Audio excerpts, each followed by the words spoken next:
The day my 4 children left me at that nursing home. They didn't even stay long enough for me to finish my cup of tea. I remember the sound of the front door closing behind them. Not slamming, not loud, just a soft little click. But Lord have mercy. That tiny sound felt louder than thunder inside my chest. I was sitting there in a stiff brown chair, holding a paper cup that smelled like cheap peppermint tea.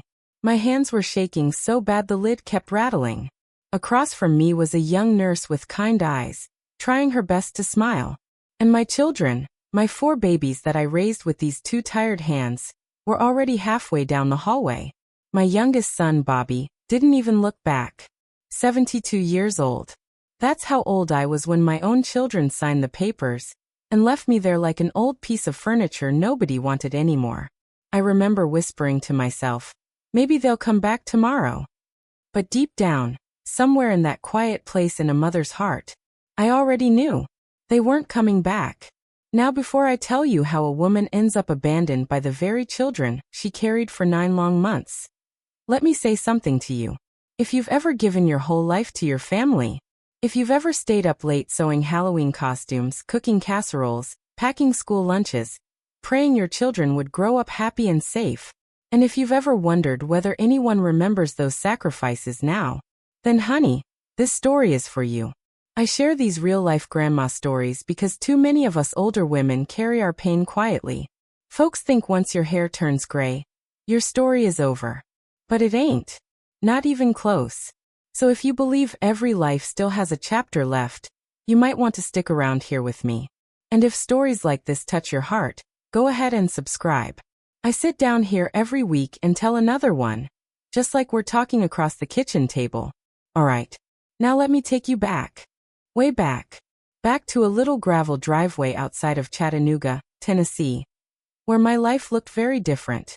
Back to a time when my house was so full of noise you couldn't hear yourself think. Back to when I was 32 years old, standing in my kitchen with flour on my hands, a crying baby on my hip, and 3 little kids running circles around the table. Back to the day their father walked out that screen door and never came back. That was the day I became both mama and daddy. I remember watching his pickup truck disappear down that dusty road. My oldest daughter, Linda, was standing beside me holding my apron. She looked up at me with those big brown eyes and asked, "Mama, when's Daddy coming home?" And I lied. I said, "Soon, sweetheart." But even then, I think I knew the truth. From that day forward, it was just me, 4 children, 1 tired mama, 2 part-time jobs, and a whole lot of prayers whispered into the quiet of the night. Lord knows I tried to give them everything I could. Not fancy things, we didn't have money for that. But love. Oh honey, that house was full of it. Pancakes on Saturday mornings. Church every Sunday. Birthday cakes made from scratch, even when the electric bill was overdue. I packed school lunches with little notes inside sometimes, silly little things like "Mama loves you" written on napkins. Back then, I believed something simple. I believed that if you loved your children enough, if you sacrificed for them, if you stood by them through every scraped knee and broken heart, one day they would remember. One day they would take care of you too. That's what I believed. But life has a funny way of teaching lessons we never expected to learn. And the truth is, the road that led me to that nursing home chair didn't happen all at once. It happened slowly, quietly. Little choices, little moments. Things I ignored because I loved my children too much to see them clearly. Looking back now, I reckon the first crack in our family showed up years before they ever left me there. I just didn't know it at the time.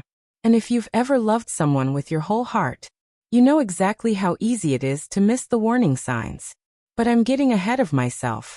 To really understand how a 72-year-old grandmother ended up abandoned by the very children she raised alone, we need to go back to the beginning.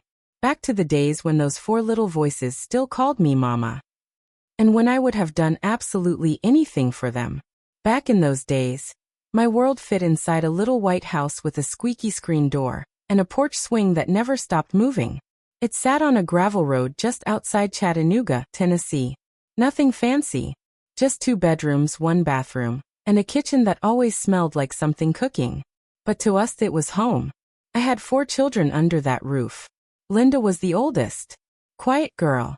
Always reading books and helping me fold laundry without being asked. She had a gentle heart. The kind that worried about everybody else before herself. Then came my son Harold. Lord, that boy could climb anything. Trees, fences, the old water tower down the road.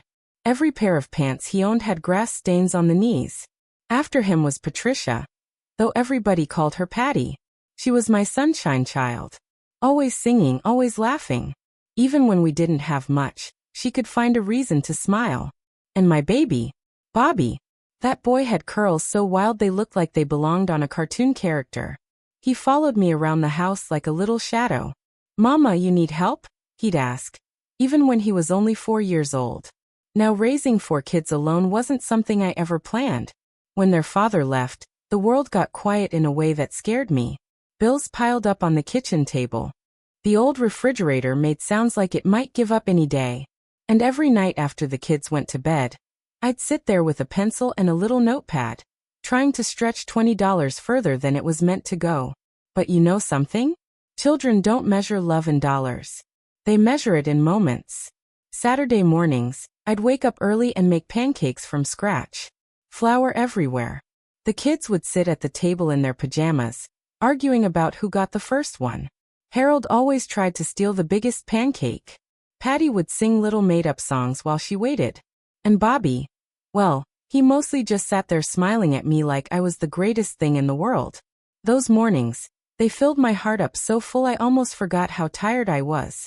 During the week I worked 2 jobs. In the mornings I cleaned rooms over at a little roadside motel. The kind where truck drivers stopped for the night. I'd push that cart down the hallway with fresh towels and tiny soap bars, humming church songs under my breath. Then in the evenings I worked the register at a diner called Millie's Place. Lord, that diner smelled like bacon grease and coffee 24 hours a day. But the tips helped. Every dollar I earned went straight back into that little house. School shoes. Winter coats. Doctor visits when someone caught the flu. I can still remember sitting at the kitchen table late at night sewing patches onto Harold's jeans. Because buying new ones just wasn't in the budget that month. And every once in a while, when I'd start feeling sorry for myself, one of the kids would do something small that reminded me why I kept going. Like the time Linda came home from school with a drawing she made. It was a picture of our house, crooked little lines and all. And above it she had written in big crayon letters, "Best mom ever." I kept that drawing for years. Truth is, those kids were my whole world. We went to church every Sunday morning, rain or shine. The 4 of them lined up beside me in that wooden pew like little ducklings. After church we'd stop by the grocery store and buy one small treat to share. Sometimes a pie, sometimes a box of cookies. We didn't have vacations. We didn't have fancy Christmas presents. But every holiday, that house filled with laughter. Thanksgiving smelled like turkey and sweet potatoes. Christmas morning looked like wrapping paper scattered all over the living room floor while Bobby bounced up and down yelling, "Santa came! Santa came!" And every night before bed, I'd walk past each room and peek inside. For little faces sleeping peacefully. That was the moment I'd whisper my prayers. Lord, just let them grow up happy. I didn't ask for riches. I didn't ask for an easy life. Just that my children would be safe and kind. And maybe someday proud of the woman who raised them. Years pass like that. Kids grow faster than you expect. One minute you're tying their shoes. Next thing you know they're asking for car keys and talking about college. And I was proud of them. So proud my heart could barely hold it. Linda became a school teacher. Harold started working construction. Patty moved to Georgia after she got married. And Bobby, my baby, he went off to work at a car dealership. 4 grown children. 4 lives built from that little house on the gravel road. I remember sitting on the porch one evening watching the sun go down, thinking maybe all those hard years had finally paid off. I thought the worst part of my story was behind me. But life, well, life has a way of surprising you. Because somewhere along the road, something in our family began to change.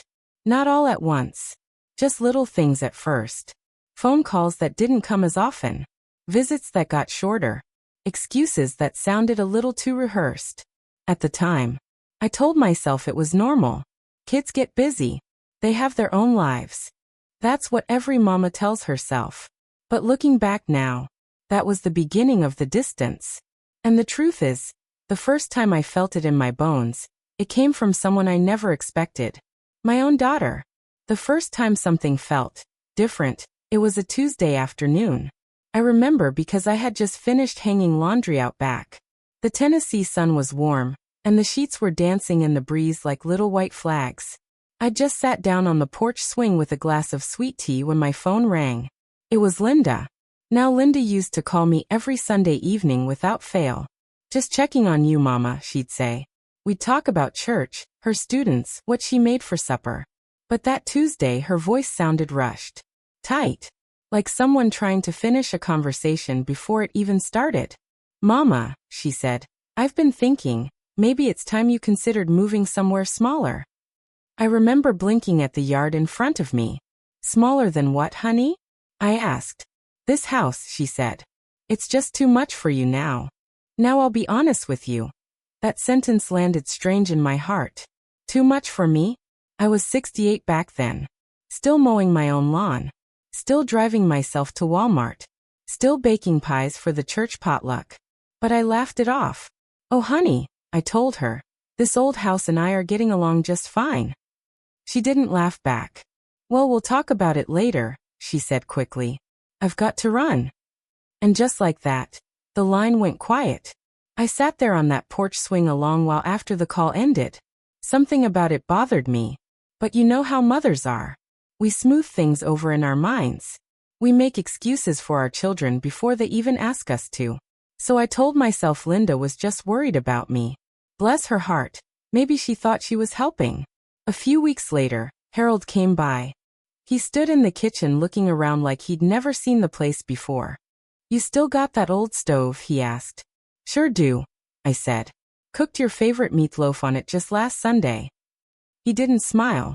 Instead, he opened a few cabinets, peeked at the ceiling, tapped the counter like a man inspecting a house he might buy. Finally he said, "Mama, this place is getting old." "Well, Harold," I chuckled, "so am I." But again he didn't laugh. "You ever think about selling?" he asked.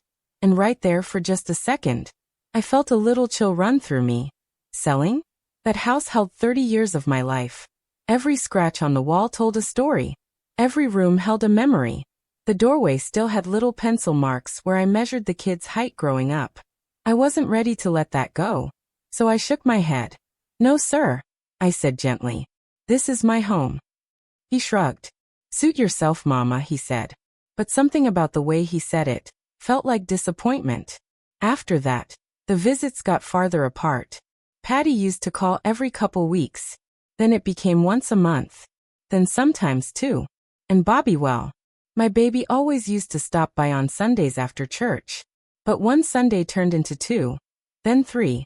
Then suddenly it had been nearly 2 months since I'd seen him. When I called, he sounded distracted. "Sorry, Mama," he said. "Work's been crazy." Now listen. If you've raised children, you know exactly what I'm about to say. A mother can hear things in her child's voice that nobody else notices. Little pauses. Little changes. That soft distance that creeps in like fog over a field. And I started hearing it. But every time my heart whispered that something wasn't right, I pushed the thought away. Because believing your children are drifting away from you, that's a hard thing for a mother to face. One Sunday at church, my friend Dorothy sat beside me in the pew. Dorothy had been a widow for years. Sweet woman, sharp as a tack too. After service she looked at me over her glasses and said, "Martha, when was the last time all 4 of your kids visited together?" I had to think about it. And when I realized I couldn't remember, my stomach tightened a little. "Oh, they're just busy," I told her quickly. Dorothy nodded slowly, but she didn't look convinced. "Maybe so," she said softly. "But don't let folks make you feel like you're in the way of your own life." At the time, I didn't fully understand what she meant. I just smiled and patted her hand, because in my heart, I still believed something simple. I believed that families might drift a little, but they always find their way back. After all, I had given those children everything. Every long workday, every sleepless night, every sacrifice a mother can make. Surely that kind of love meant something. Surely it counted for something. But looking back now, I reckon that was the moment the first real crack showed up in our family. Not loud, not dramatic, just quiet little signs that something underneath the surface was shifting. And I wish I could tell you I paid attention to those signs. But I didn't. Because the truth is, the betrayal that was coming, I never saw it coming at all. The day everything finally broke started like any other ordinary morning. I woke up early, like I always do. Old habits don't leave you when you get older. The sun was just starting to come through the kitchen window, and the birds were making their usual fuss out by the oak tree.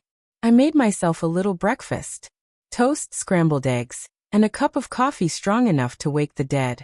Then I sat at the kitchen table and read my Bible like I'd done for years. Nothing about that morning warned me what was coming. Around 10 o'clock, there was a knock on the front door. When I opened it, all 4 of my children were standing there. Linda, Harold, Patty. Now that should have made me happy, seeing all of them together like that. It had been years since the 4 of them showed up at once, but something about their faces felt wrong. Too serious. Too quiet. Goodness, I said, trying to smile. Did I miss a holiday or something? Nobody laughed.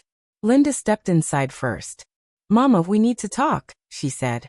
Well, those are never words a mother likes hearing. Still, I invited them in. Told them to sit down. I even offered to make coffee. Harold shook his head. Let's just talk, he said. So we all sat around the same kitchen table where those kids had eaten thousands of meals growing up. The same table where I helped with homework, wiped tears, celebrated birthdays. Linda cleared her throat. Mama, she began slowly, we've been worried about you. Now I'd heard that sentence before, but something about the way she said it made my stomach twist. Worried about what? I asked. Patty folded her hands like she was praying. You're getting older, she said gently. I nodded. That tends to happen. Nobody smiled. Harold leaned forward. This house is too much for you now, he said. Too many stairs. Too much maintenance. I manage just fine, I answered. Then Bobby spoke. And that's when the air in the room seemed to change. Mama, we think it would be better if you moved somewhere with more care. I blinked at him. More care. Linda reached into her purse and pulled out a folder. Inside were papers, forms, pamphlets, and across the top of one page, I saw the words assisted living residence. For a moment, my brain didn't quite catch up with my eyes. You mean a nursing home? I asked quietly. Patty rushed to speak. It's a very nice place, Mama. Clean. Safe. They have activities and nurses and... No, I said. Not loudly. Just firmly. No. The room went silent. I could feel my heart beating slow and heavy in my chest. I'm not moving to a nursing home, I said again. Linda sighed like a tired schoolteacher. Mama, please don't make this harder than it has to be. Harder? Those words stung more than I expected. This is my home, I told them. I raised you all here. Harold rubbed his forehead. And we're grateful, Mama. But it's time to be practical. Practical. That word hung in the air like smoke. I looked around the table at 4 grown adults, for people I had once carried on my hips and kissed goodnight. And suddenly, I felt very small. I'm not sick, I said softly. I can still cook my meals. I drive. I go to church. I'm fine. Bobby wouldn't meet my eyes. Linda slid the papers toward me. We've already started the process, she said. That sentence felt like someone pulled the floor right out from under me. You've what? The house is worth a lot right now, Harold added quickly. Selling it would cover your care for years. Selling it? My chest tightened. You already decided this? I whispered. Nobody answered right away. And in that quiet, the truth finally settled in my bones. They hadn't come to discuss anything. They had come to inform me. Mama, Patty said softly, we're doing this for your own good. You ever hear something so painful? It almost sounds polite? That's how those words felt. I looked down at my hands. Hands that had packed their lunches, washed their clothes, held them when they cried. And for the first time in my life, I felt like a stranger at my own kitchen table. I'm not signing anything today, I said. Linda closed the folder slowly. Well, she said, we'll figure something out. And that right there was the moment something inside my heart cracked. Not loud, not dramatic, just quiet, like a glass breaking where nobody else could hear it. But the worst part, the part that still aches when I think about it, was that what happened next proved something I never wanted to believe. Because 3 weeks later, my children came back. Not to visit, not to check on me, but to take me somewhere I never agreed to go. And that was the day they left me sitting in that nursing home chair. 3 weeks later, Bobby pulled his car into my driveway. I remember the sky was gray that morning. One of those quiet Tennessee days where the air feels heavy before the rain comes. Bobby stepped out of the car and walked up the porch steps. For a moment, when I saw my baby boy standing there, I almost felt relieved. Maybe they had changed their minds. Maybe all that talk about nursing homes had just been worry getting the better of them. "Mornin', Mama," he said. His voice sounded soft, careful. "Morning, honey," I answered. "You want some coffee?" He hesitated. Then he said the words that made my stomach drop. "I came to pick you up." I looked at him, confused. "Pick me up for what?" He rubbed the back of his neck. "The place Linda found, they've got your room ready." Room. Such a small word, for such a big change. "Bobby," I said quietly, "I told y'all, I'm not moving." He didn't argue, didn't raise his voice. He just looked down at the porch floor. "Linda already handled the paperwork, Mama," he said. Paperwork. Like my life was a stack of forms somebody could just shuffle around. I stood there for a long moment, feeling something heavy settle in my chest. Then I did something that surprised even me. I nodded. "All right," I said softly. Bobby looked up, startled. "You mean you'll come?" I forced a little smile. "Well," I said, "no point making a scene now, is there? The truth is, sometimes a mother knows when the fight is already lost." I walked through the house one last time before we left. The living room still smelled faintly like lemon polish. The couch had the same quilt draped over it that Patty made for me years ago. In the hallway, my fingers brushed against the wall where the kids' height marks were still scratched in pencil. Linda, age 7. Harold, age 5. Patty, age 4. Bobby, age 3. 30 years of memories. All sitting quietly inside those walls. "Ready, Mama?" Bobby asked from the doorway. I took one last look around. Then I grabbed my coat and stepped outside. The ride to the nursing home took about 40 minutes. Neither of us talked much. The radio hummed low in the background while rain tapped gently against the windshield. I kept my eyes on the passing trees, trying not to cry. When we pulled into the parking lot, the building looked bigger than I expected. Brick walls, wide windows, a big sign out front that said Golden Meadows Assisted Living. Bobby carried my small suitcase inside. Linda and Harold were already there waiting near the front desk. Patty arrived a few minutes later. All 4 of them standing together. Just like old times. Except this time, nobody was smiling. The lady at the desk handed Linda some papers. Forms were signed. Keys exchanged. And just like that, a nurse led me down a long hallway to a small room with 2 beds. "Here you are, Ms. Martha," she said kindly. She showed me the dresser, the little bathroom, the window that looked out onto the parking lot. Then she left. My children stood awkwardly near the door. "Well," Harold said finally, "this looks nice." Nice. That word felt strange in my ears. Patty hugged me quickly. "Call if you need anything, Mama."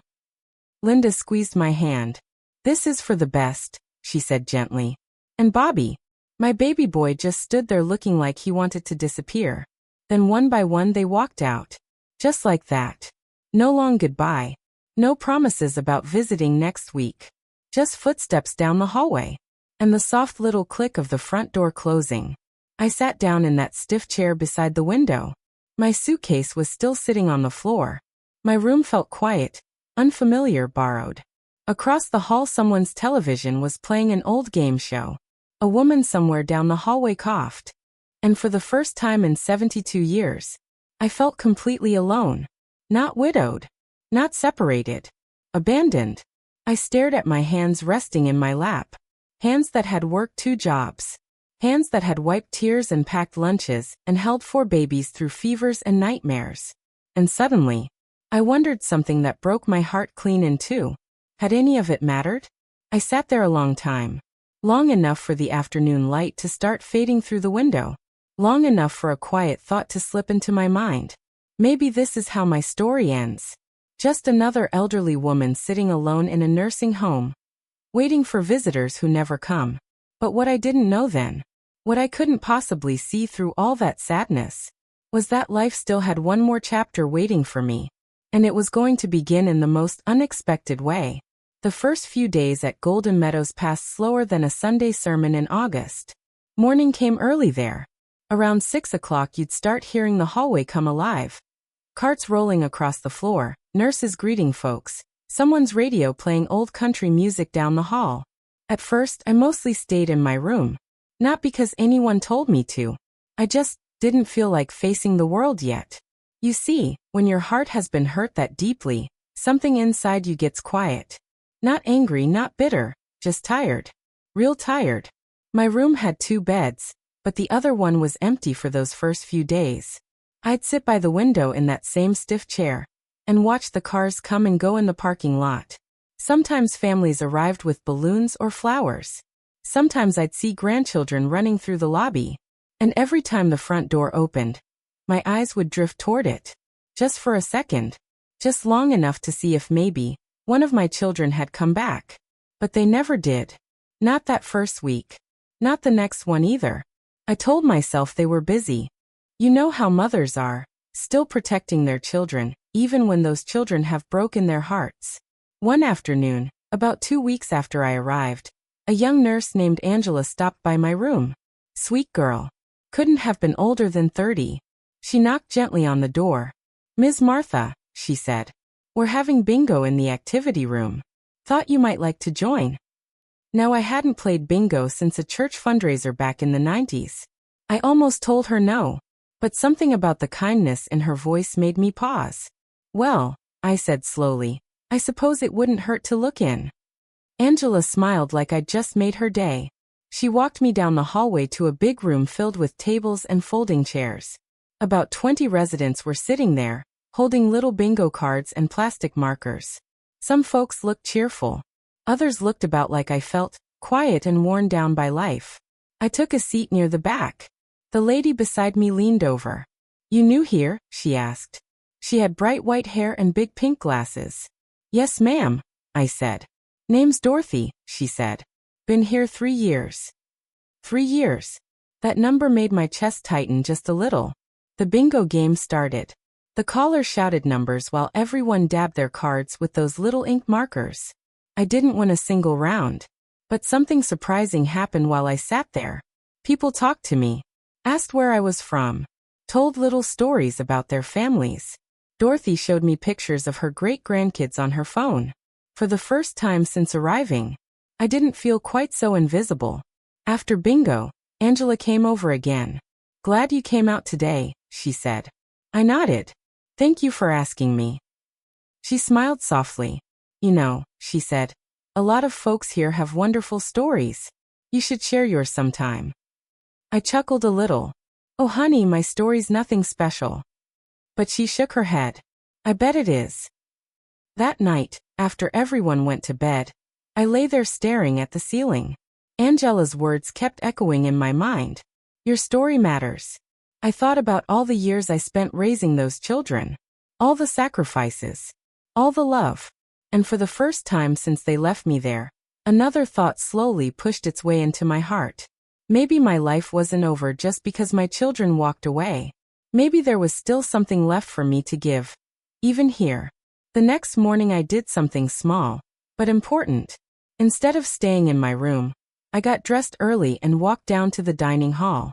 Dorothy waved when she saw me. "Look who decided to join the living," she joked. I laughed. A real laugh. The kind I hadn't heard from myself in weeks. And as I sat there sipping my coffee, listening to the chatter around me, I felt the tiniest spark of something I hadn't felt in a long time. Hope. Not big hope. Not the kind that changes everything overnight. Just a small, quiet spark. like the first little flame of a candle in a dark room. I didn't know it yet, but that spark was the beginning of a new chapter. And the funny thing about life is, sometimes the place you thought was the end of your story turns out to be the place where your real purpose finally begins. After that morning in the dining hall, things started changing for me in little ways. Not all at once.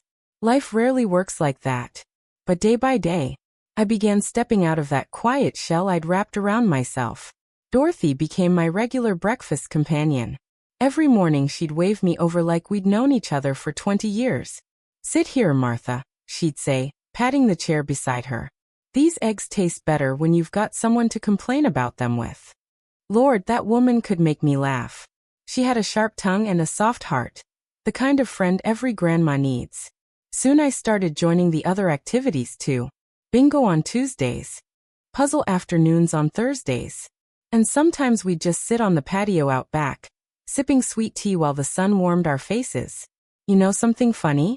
For the first time in a long while, people actually listened when I talked. One afternoon Angela came over during lunch. "Ms. Martha," she said, "some of the residents are starting a little storytelling circle on Fridays. Folks share memories from their lives. Would you like to join?" I hesitated at first. My story still felt heavy, but something in my heart told me maybe it was time to speak. That Friday, about 10 of us gathered in a small sitting room. A soft quilt hung on the wall, and someone had brought a plate of oatmeal cookies. Angela pulled up a chair. "Who wants to go first?" she asked. Nobody spoke right away. Then Dorothy nudged my elbow. "Go on, Martha," she whispered. "You've got that look like you've lived a life worth hearing about." So I cleared my throat, and I started talking. I told them about the little house outside Chattanooga, about raising 4 kids alone after their father left, about pancakes on Saturday mornings, and church every Sunday, about sewing patches on jeans and packing lunches with little love notes inside. As I spoke, the room grew quiet. Not the sad kind of quiet, the listening kind. When I finished, Angela had tears in her eyes. "That's an incredible life," she said softly. Dorothy squeezed my hand. "Told you so," she whispered. That was the moment I realized something important. My children may have forgotten everything I did for them, but my life still meant something. My story still had value. After that day, folks started asking me questions. "Ms. Martha, how did you raise 4 kids by yourself? What kept you going during the hard years? Do you have any advice for someone who feels lonely?" And you know what? Turns out this old grandma had a lot to say. Every Friday, more residents joined the storytelling circle. Sometimes we laughed. Sometimes we cried. Sometimes we just sat quietly holding one another's hands. Word started spreading around Golden Meadows about the story lady. Lord, I never thought I'd have a nickname at 72 years old. One afternoon Angela came rushing into the room with a big smile. "Martha," she said, "you're not going to believe this." "What now?" I asked. She held up her phone.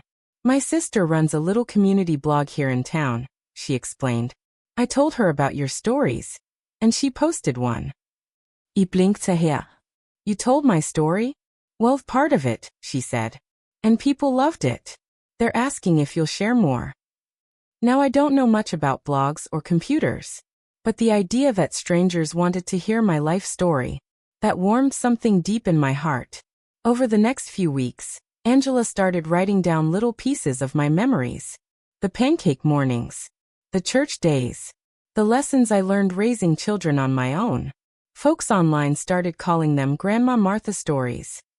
Real life stories about strength, forgiveness, and never giving up. And every time Angela read the comments out loud to me, I felt something inside grow stronger. People were listening. People cared. Some wrote things like, "My grandmother raised me alone too. Your story reminds me of my mom. I wish my grandma was still here to give me advice."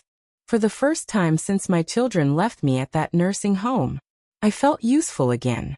Like my life hadn't just been something people forgot about. It had become something that helped others.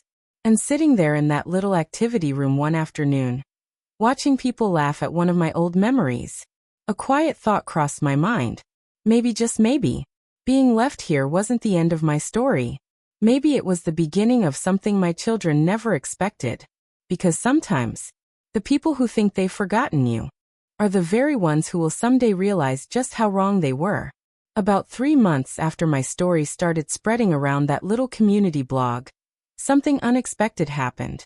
It was a Thursday afternoon. Dorothy and I were sitting on the patio, sharing a mason jar of sweet tea while watching the birds hop around the garden beds. Angela came rushing outside like she had ants in her shoes. "Martha," she called. I looked up. That girl had the biggest grin on her face. "What is it now?" I asked, chuckling. She held up her phone again. "You remember the blog my sister runs?" she said. "Well, sure," I answered. "That thing you youngsters read all day." Angela laughed. "Well, someone shared one of your stories on social media." Now I'll be honest. I barely understood what that meant.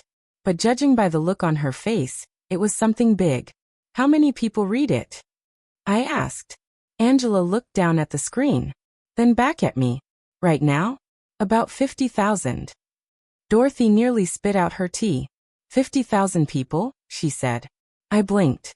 Lord, that was more people than lived in my whole county back home. Angela sat down beside me. "And they're writing comments, Martha. Hundreds of them. People saying your story reminds them of their grandmothers, their mothers, strong women who raised families with nothing."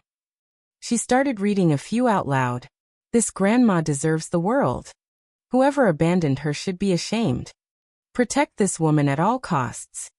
Now hearing those words, I didn't feel proud. Mostly, I just felt quiet. Because the truth is, I never shared my story to embarrass my children. I told it because sometimes pain becomes lighter when you speak it out loud. Still, something about those comments touched my heart.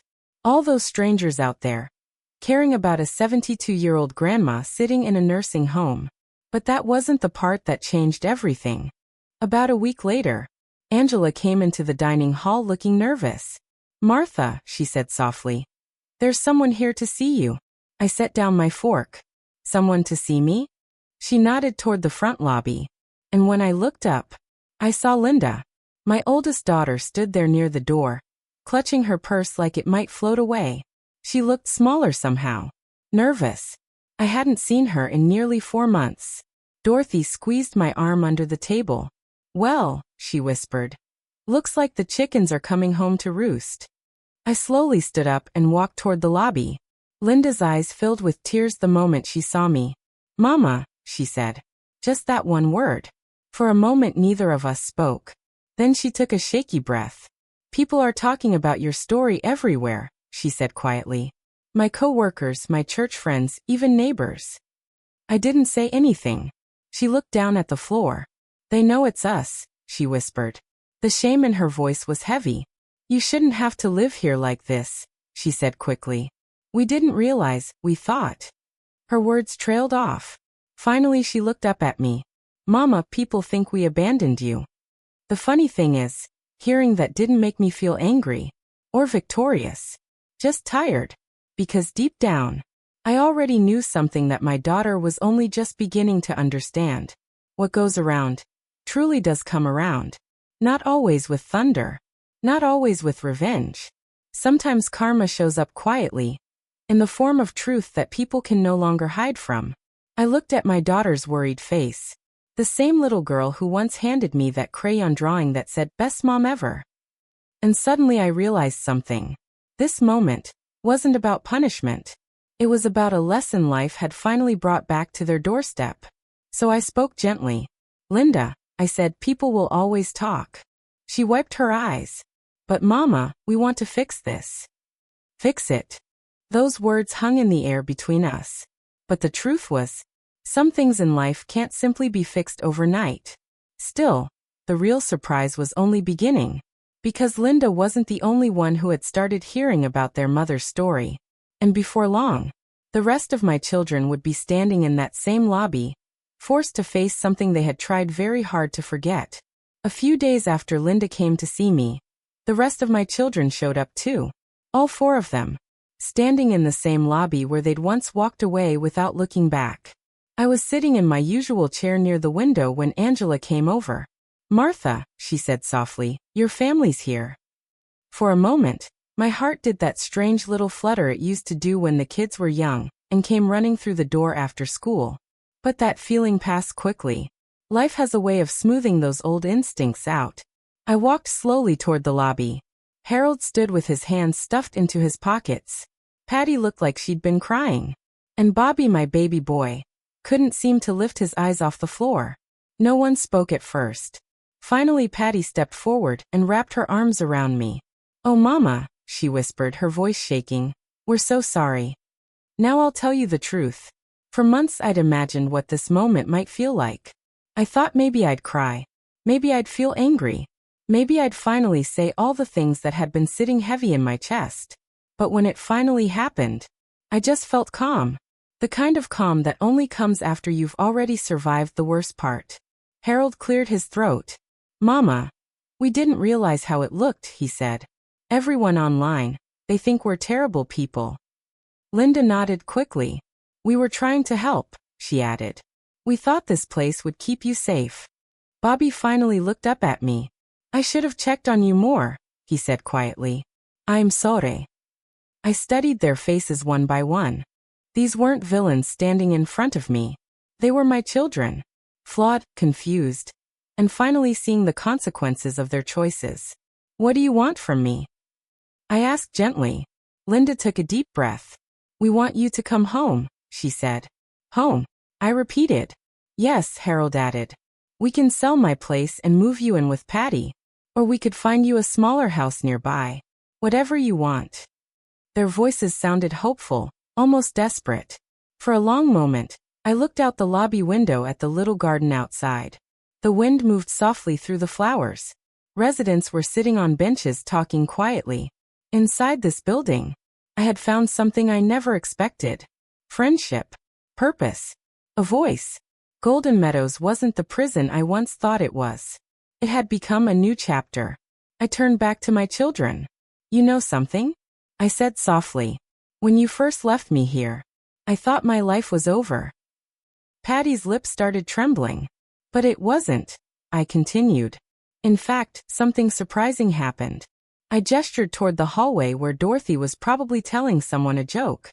"I found people who listened to me here," I said. "I found friends. And I discovered that my story still matters." Linda wiped her eyes. "So, you don't want to come home?" she asked carefully. I smiled at her. The same gentle smile I used when they were little. "Honey," I said, "I already am home." That answer seemed to surprise them. But I wasn't saying it out of spite. I meant it. After a moment, Bobby stepped forward. "Can we still visit?" he asked quietly. The question hung there between us. And that's when I made the choice that changed everything. You see, carrying anger at 72 years old is a heavy load. Too heavy. So I reached out and took his hand. "Of course you can," I said. "We're still family." The relief on their faces came like a wave. And in that moment, I felt something loosen in my chest that had been tight for months. Forgiveness. Not because they deserved it, but because my heart deserved peace. They started visiting every couple of weeks after that. Sometimes bringing pie from the diner down the road. Sometimes just sitting with me while I told stories to the other residents. Things weren't perfect, but they were honest. And sometimes that's enough. You know, when you live long enough, life teaches you a few things the hard way. And sitting here now, in the same little room at Golden Meadows where my story took such a painful turn, I can finally see the whole picture a little clearer. At 72 years old, I learned something that took me a lifetime to understand. Love and sacrifice don't always come back the way we expect them to. When I was a younger mother, standing in that kitchen making pancakes on Saturday mornings, I truly believed something simple. I believed that if you gave everything to your children, one day they would give that same love back to you. But life, well, life isn't always that tidy. Children grow up. They get busy. They make mistakes. Sometimes they forget the hands that raised them. And sometimes, those mistakes hurt deeper than anything else in the world. Being left here at that nursing home felt like the end of my story. I won't lie to you. There were nights I laid in that bed staring at the ceiling, wondering if my whole life had somehow been invisible to the people I loved most. If you've ever felt that kind of pain, then you know exactly what I mean.